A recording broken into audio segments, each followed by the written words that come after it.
Bom dia a todos. Hoje, quarta-feira, dia 28, dia do funcionário público, nós teremos aula de português e de geografia. E também vou estar enviando para vocês a apostila a aula de inglês, tá? Qualquer dúvida, entre em contato com a prof no privado. E nós temos também a nossa aula online das 8h30 às 9h30. Vamos à nossa aula de hoje? Hoje, nossa primeira aula de língua portuguesa, na página 47. Então, aqui na página 47, nós não conseguiremos estar fazendo porque é um trabalho em grupo, né? Então, nós não vamos conseguir fazer até a página 49 no meio, certo? Então, vamos pegar aqui na página 49, família e escola.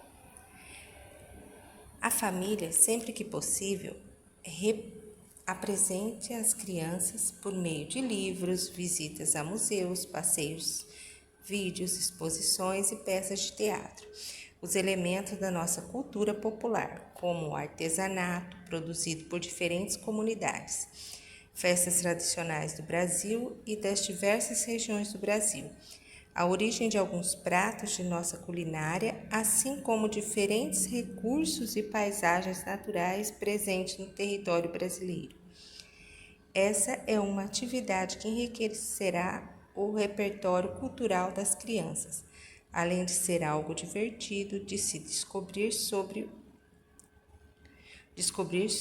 e aprender em família. Então, sempre no aniversário da cidade, no final do ano, nós temos ali na Praça da Bíblia, né, apresentações, exposições de trabalhos de outras regiões, trabalhos culturais, artesanatos da nossa região para vender, né? Então, acredito que todos aqui já tenham ido ver, já viram, já presenciaram, né? E esse ano eu acho que será um pouquinho diferente, né? Construindo conhecimento, entendendo a gramática. São Pedro, olhai por nós, essa seca te manca, dance conforme a música. Que música? Por falta d'água, perdi meu gado. A turminha do Chachado apresenta uma proposta regional, como essa proposta se revela. Então, aqui nós temos a paisagem. Como que é essa paisagem? Como é a personagem aqui desses quadrinhos? Como ele se apresenta? Com roupa de quê? De sertanejo, né? A paisagem do Nordeste, uma paisagem de seca, aonde não há chuva, né? A seca. Então, tudo isso você vai descrever aqui na paisagem e que você percebe no personagem.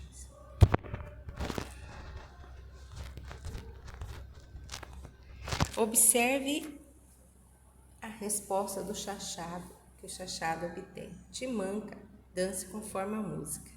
Que sentido tem a palavra manca na tirinha? O que ele quis dizer com mancar? Mancar é você sair mancando? O que é mancar? Procure no dicionário o significado da palavra mancar. Então, você vai procurar e vai estar colocando aqui. Se você não tem um dicionário em casa, você pode estar pesquisando no dicionário online, no Google, né? Que significados você encontrou no dicionário para a palavra mancar? Então, você vai colocar todos os significados. Com que sentido essa palavra foi empregada na tirinha? Então, se aqui na C você vai colocar as que você encontrou, na D você vai colocar aquela que tem alguma coisa a ver com o texto, com a tirinha que nós vimos lá atrás. O que significa dançar conforme a música? Letra A, fazer as coisas conforme a situação. B, lutar para mudar a situação. C, deixar a situação como está e não fazer nada.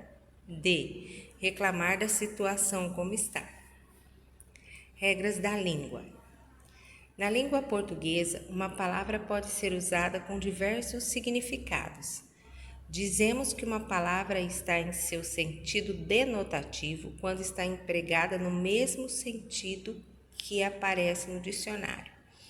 Veja os exemplos. O cantor partiu para outras terras. Os guardas capturaram a fera que rondava pela região. A luz da lua ilumina as noites. O presidente quebrou o pé ao cair do palanque. O sentido conotativo é um sentido simbólico que permite que o leitor fazer interpretações. Ele altera o significado das palavras e expressões, dando-lhes outros significados, como por exemplo, o cantor partiu o coração de Rosinha. Paulo ficou uma fera porque foi mal no jogo. Você é minha luz. Ela tem coração de pedra. O presidente quebrou a promessa feita aos eleitores. Então, nós temos aqui o sentido denotativo, é aquele que tem o significado da palavra, o real significado. E o conotativo é um sentido simbólico da palavra. Leia os versos a seguir e responda as questões a seguir. Sentindo a chuva, eu me recordo de Rosinha, a linda flor do meu sertão pernambucano. Luiz Gonzaga, Zé Dantas, A Volta da Asa Branca. No contexto da canção, Rosinha é o nome de uma pessoa ou de uma flor? B. O que havia de semelhante entre uma flor e a Rosinha?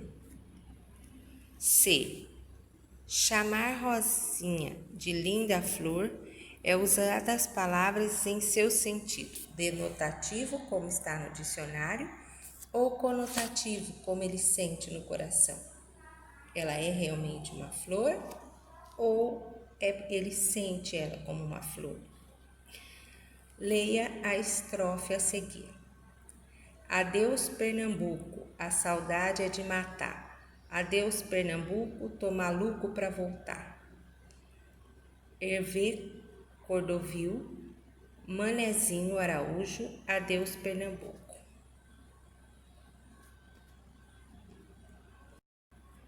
O que significa saudade é de matar? Vai matar mesmo? Você acha possível alguém morrer por sentir saudade? Dizer que a saudade mata é usar as palavras em seu sentido denotativo, como está no dicionário, ou conotativo, como sente o coração. Analise os versos a seguir com atenção. Há festa nesses teus olhos, há fogo no teu coração. Celso Garcia, Rômulo Paz, Açucena Cheirosa. Pinte a palavra que a expressão festa nos olhos pode representar. Medo, alegria, confiança ou tristeza? Qual palavra poderia significar a expressão festa no coração? Justifique. Qual dessas palavras significaria festa no coração? Por que significaria festa no coração essas palavras? Aqui você vai desenhar como você imagina a festa nos olhos e o fogo no coração. Observe os versos a seguir. O meu coração a ti ficou preso. Zé Dantas, Luiz Gonzaga, Ai Amor. A prisão de que se trata a canção é física, de algemas e cadeados? Explique. Como ele está preso aqui? Ele está preso de verdade? Está preso numa cadeia? Como ele está preso? Dizer que o coração está preso é usar as palavras em sentido denotativo, como está no dicionário, ou conotativo, como sente o coração. Conecte o assunto.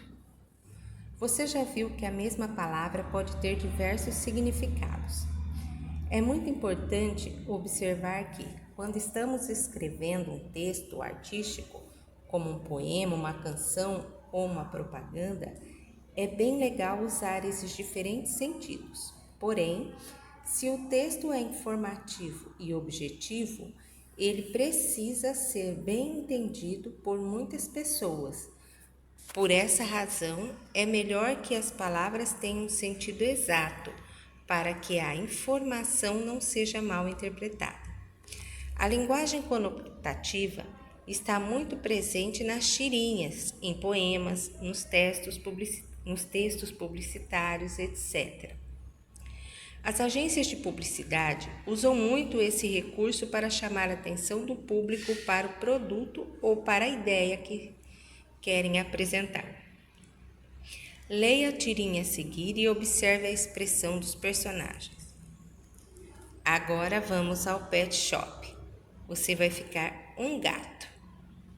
Aí saindo do pet shop, né? Realmente você ficou um gato. O que chama a sua atenção nessa tirinha? O que mais chamou sua atenção nessa tirinha? Onde está o humor da tirinha? O que faz dessa tirinha engraçada? O que significa a expressão vai ficar um gato?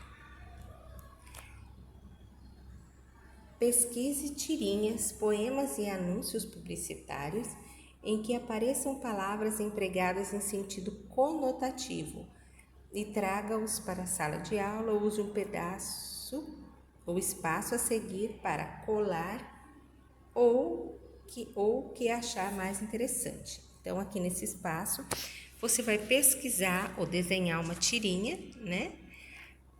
Aquela que você achou mais engraçada, que você achou mais interessante. Então, essa foi a nossa aula de português de hoje.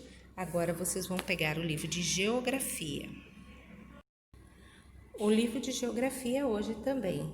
Nós vamos começar o livro 2. Então, peguem o livro 2 na página 6. Livro 2 de geografia, página 6. Unidade 7. Grupos populacionais do Brasil. O que você está vendo aqui, né? Então, aqui nós temos alunos durante a Festa da Cultura Afro, em homenagem ao Dia da Consciência Negra, realizada no Quilombo de Sobara, em Araruana, no estado do Rio de Janeiro. O que eu sei sobre esse assunto? Quantos povos você identifica nessas fotografias? Você sabe onde esses povos se localizam no território brasileiro? No lugar em que você vive, há algum desses povos? Aqui em Sinop, tem algum desses povos? Quais são os 2 povos que você se identifica aqui nessas fotos? Aqui em Sinop, tem algum desses grupos? Os principais povos do Brasil. Nessa unidade, ampliaremos nossos estudos sobre algum dos principais povos do Brasil. Leia o trecho da poesia a seguir. Sou negro, meus avós foram queimados pelo sol da África. Minha alma recebeu o batismo dos tambores, atabaques, gongués e agagôs. Na minha alma ficou o samba, o batuque, o samboleio e o desejo de libertação. Solano Trindade. Qual que é o povo que está sendo apresentado nessa poesia? Está falando de quem essa poesia? Que outros povos podem ser considerados formadores da população brasileira? O nosso objetivo neste momento é compreender de que maneira esses povos estão organizados no território brasileiro. Por isso, a partir de agora, avaliaremos as áreas que eles ocupam e verificaremos quais desses povos estão presentes nos estados e na região em que você vive. Desse modo, você poderá expandir sua percepção sobre a importância deles em nossa cultura, em nosso modo de vida e em nosso cotidiano.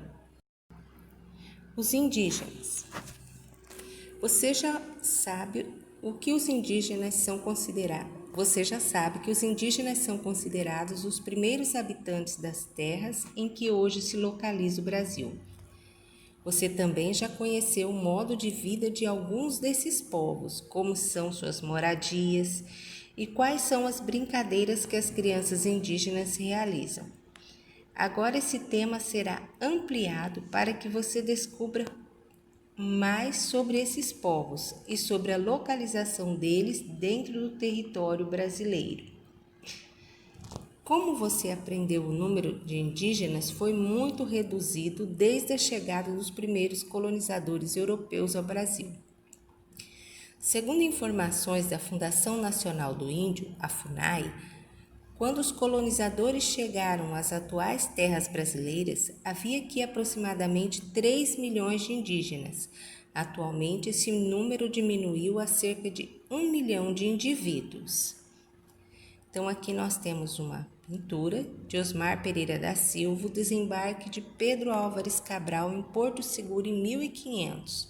Então, essa pintura é de 1922.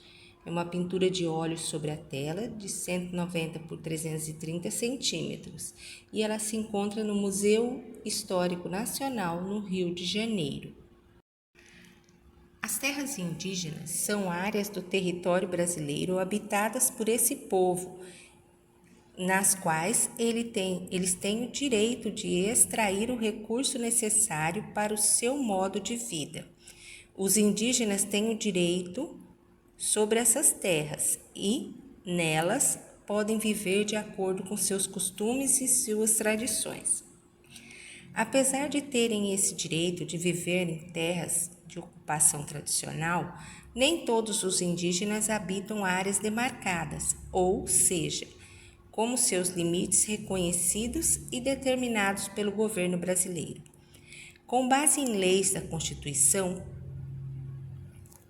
os seus direitos reconhecidos e determinados pelo governo brasileiro com base nas leis da Constituição. Por isso, uma das principais lutas desse povo é pelo reconhecimento dessas terras, de modo que possam realizar suas atividades produtivas e culturais. A população indígena está distribuída por todo o Brasil e algumas de suas terras ultrapassam as fronteiras brasileiras, estendendo-se a outros países. Isso significa que os diferentes povos indígenas se recusam a seguir os limites territoriais definidos pelos colonizadores. Há povos, inclusive, que vivem em áreas que estão tanto dentro quanto fora dos limites brasileiros. Os povos Uaiana e Waiaopi, prof. não consegue ler a palavra direito, por exemplo, ocupam tanto o território brasileiro como da Guiana Francesa em países vizinhos. Além dos grupos indígenas que estão ligados à FUNAI, há povos chamados de indígenas isolados ou povos ocultos, pois a fundação não teve contato com eles e há poucas informações sobre o seu modo de viver. O que sabemos sobre esses povos foi explicado por outros indígenas e por alguns pesquisadores.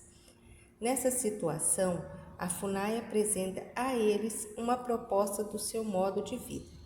A localização desses grupos, no entanto, não é conhecida com certeza. A FUNAI é um órgão federal que trabalha com o objetivo de garantir e preservar os direitos dos indígenas em todo o país. Além de receber o apoio da FUNAI, os diferentes povos indígenas estão se organizando para que seus direitos sejam garantidos. Na sua opinião, como a sociedade pode contribuir para o respeito e a valorização dos povos indígenas? Por lei, os indígenas têm o direito de explorar os recursos existentes em suas terras, garantindo, assim, o sustento do seu povo. Entretanto, um grande desafio para os povos indígenas é se manter nessas áreas, pois A disputa pelo uso de terras por grupos como os de portadores de madeira, caçadores, fazendeiros e garimpeiros. Nesse texto, nós vimos a palavra garimpeiro, que é uma pessoa que explora pedras ou metais preciosos. Você sabia? Atualmente, a cada 10 indígenas, 6 vivem em regiões rurais, ou seja, a maioria deles mora fora das cidades. Mas eles estão cada vez mais presentes nas escolas, universidades e locais de trabalho. Nos dias de hoje, há 324 mil indígenas vivendo em áreas urbanas e realizando diferentes atividades relacionadas a estudos, trabalhos e pesquisas. Essa é Miriam Crechu, médica residente em cirurgia cardíaca de um hospital em Curitiba, estado do Paraná. Ela pertence ao povo indígena Guarani Mbiá. Então, olha só, né? Hoje, nós temos indígenas em todas as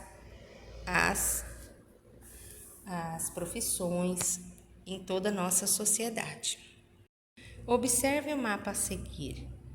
Nele, você conhecerá as áreas em que estão localizadas as terras indígenas no Brasil.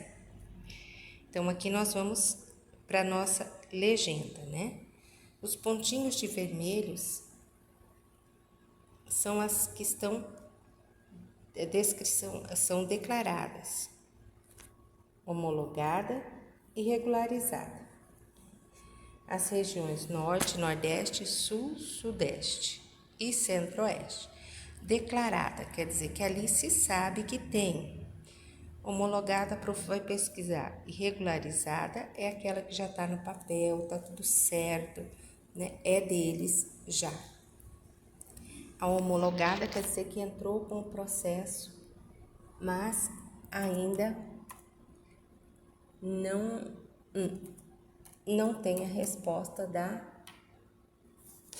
justiça. Vamos ver aqui o significado de homologada. Segundo o dicionário, homologada é confirmada, aprovada, em determinada situação, né? Quer dizer que já é deles, certo? Mas provavelmente ainda deve faltar algum papel. Então, aqui nós temos todo o território brasileiro, né? E muitos pontinhos vermelhos, que são as terras indígenas, né? Os amarelos, os verdes. Em que região está localizada a maioria das terras indígenas?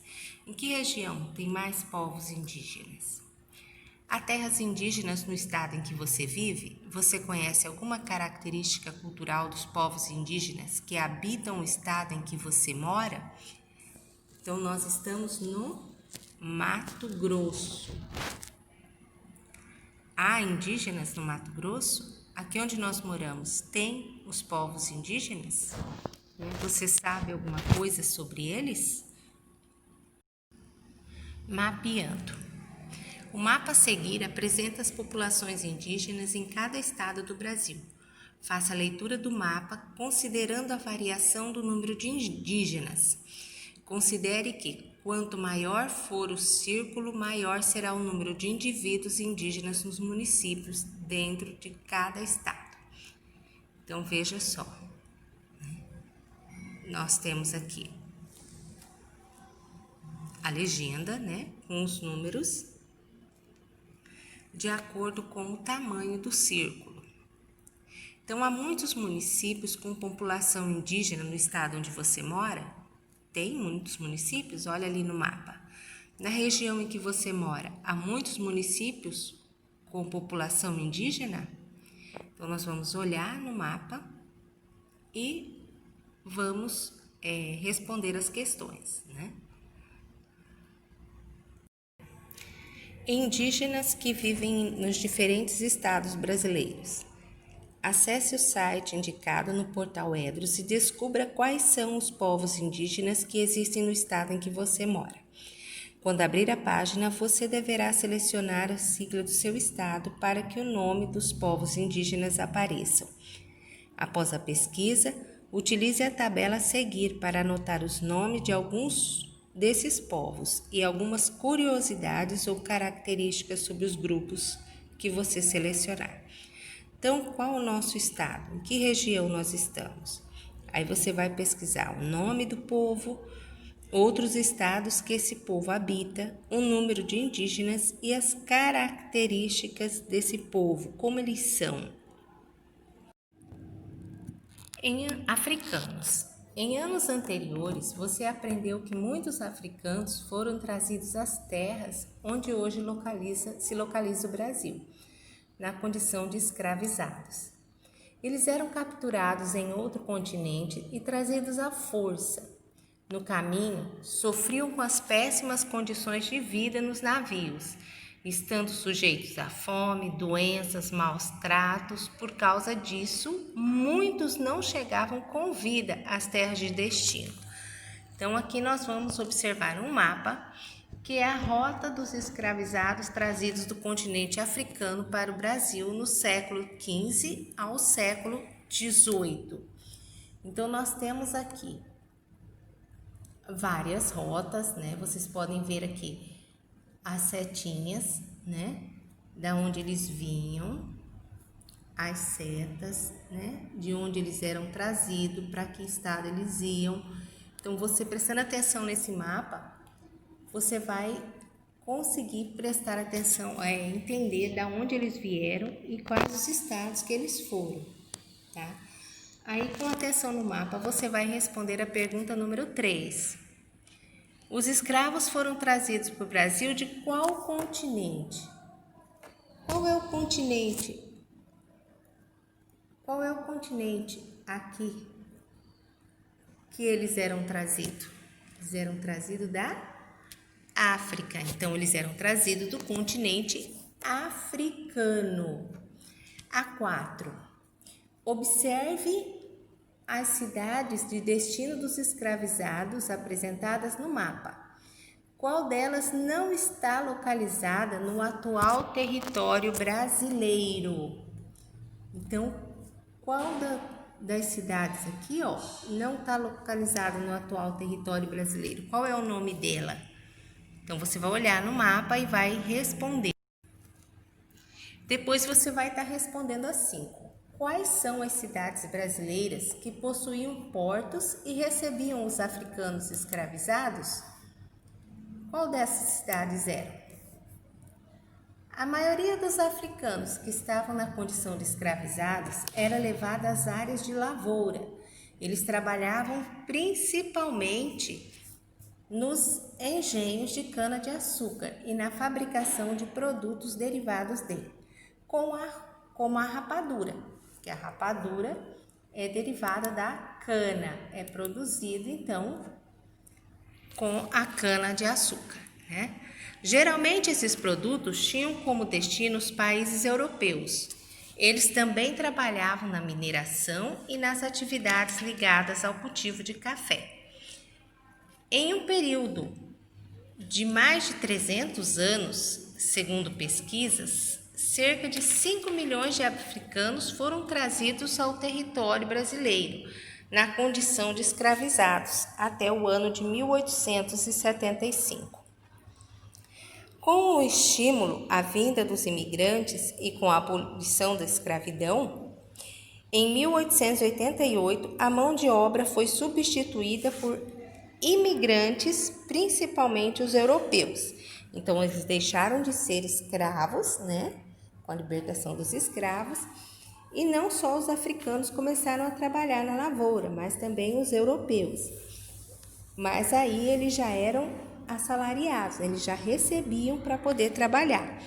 Em 1830 e 1930, aproximadamente 4 milhões de europeus vieram para as terras brasileiras. Com essa nova realidade, após a abolição, os fazendeiros brasileiros priorizavam a mão de obra de imigrantes ao invés de escolherem os grupos de africanos que antes eram escravizados. essa foi apenas uma das formas de discriminar os africanos e seus descendentes, dificultando a atuação deles na sociedade. Então, aqui, essa foi uma das formas de discriminar os africanos e seus descendentes, dificultando a atuação deles na sociedade. Então, dificultava, eles não conseguiam emprego, né? Os empregos que eles conseguiam eram de salários baixos, né? Então, eles eram discriminados na sociedade. Isso resultou em dificuldades para eles conseguirem desenvolver atividades econômicas e para terem condições dignas de sobrevivência. Como consequência desse processo, observamos até os dias atuais as dificuldades da integração dos afro-brasileiros a diferentes setores do nosso país, como no mercado de trabalho. Então, aqui nós vemos uma foto dos africanos escravizados trabalhando em fazenda de cana-de-açúcar no interior do estado de São Paulo, no ano de 1885. A fotografia é de Mark Ferris. Os quilombolas. Os quilombolas, como você já aprendeu, eram áreas de refúgio de africanos escravizados que resistiam à sua condição e lutavam pela liberdade e pela preservação do seu modo de vida e suas tradições. Diversos quilombos foram estabelecidos em todo o Brasil. Atualmente, em muitos deles, ainda vivem comunidades que herdaram os hábitos, as tradições e os valores do passado. Essas comunidades são conhecidas como quilombolas. Então, aqui no mapa, nós temos algumas dessas comunidades quilombolas. Então, nós vemos aqui no Mato Grosso, né? Aqui no Mato Grosso, nós temos também comunidades quilombolas. Então, você vai observar o mapa e vai responder em que estado é possível encontrar uma grande área contínua com a presença de comunidades quilombolas. Presença contínua quer dizer o quê? De maior extensão, né? Qual delas é? Então, você vai prestar atenção e vai responder a pergunta número 6. O estado em que você vive apresenta áreas com presença de comunidades quilombolas? Se sim, o que você sabe sobre elas? Nós temos sim, tá? E quem puder pesquisar, atualmente, parte da população que vive em áreas quilombolas passa por grandes dificuldades. As escolas para as crianças são um exemplo dos problemas enfrentados. Estudos indicam que diversas escolas estão localizadas em áreas muito distantes das moradias dos alunos. Além disso, geralmente faltam professores e nem sempre as instalações são adequadas para os alunos. Aqui nós temos livros, sugestões de livros, né? Quer saber mais? Africanidades, personalidades e personagens. Esse livro é de Antônio Jonas Dias Filho e de Márcia Hanna. O livro apresenta alguns dos principais afro-brasileiros que contribuíram para a nossa cultura. Eles ajudaram a criar o nosso modo de vida e atuaram em diferentes setores da nossa sociedade. Aqui nós temos, conheça a líder, Dandara dos Palmares. Dandara dos Palmares é uma das mulheres mais citadas quando nos referimos aos quilombos. Ela foi uma guerreira e uma das líderes feministas nas lutas pela resistência dos quilombos durante o período colonial. Pouco se sabe sobre as origens, mas é muito provável que Dandara tenha nascido no Brasil e vivido no quilombo dos Palmares desde criança. Então, até aqui nós vimos que o Brasil ele foi colonizado pelos portugueses, que quando aqui chegaram já haviam os índios, né? E eles tentaram escravizar os índios e os índios morreram, muitos deles lutando e por doenças trazidas pelos portugueses, pelos europeus. Então eles resolveram trazer os africanos para trabalhar como escravos. Então os africanos eram trazidos à força para o Brasil e obrigados a trabalhar como escravos nas lavouras, nos engenhos. E muitos desses africanos, eles se revoltaram, fugiam e formavam as comunidades dos quilombos, os quilombolas, tá? E em 1888, com a libertação dos escravos, então os europeus que vinham para o Brasil procurando oportunidade, melhores condições de vida, começaram a trabalhar no lugar dos africanos. E esses africanos, por eles não haverem estudado, não terem uma condição de ter melhores vidas, até hoje eles vivem, são muito discriminados. Há pessoas que discriminam o negro na nossa sociedade, que acham que são inferiores. Na verdade, nós somos todos iguais, né? Embora muitos acham que não, nós somos todos iguais, independente da cor da pele, da onde nós viemos, de nossa religião, certo? Da nossa situação financeira. Nós somos todos seres humanos, tá? Então, essa foi a nossa aula de geografia de hoje.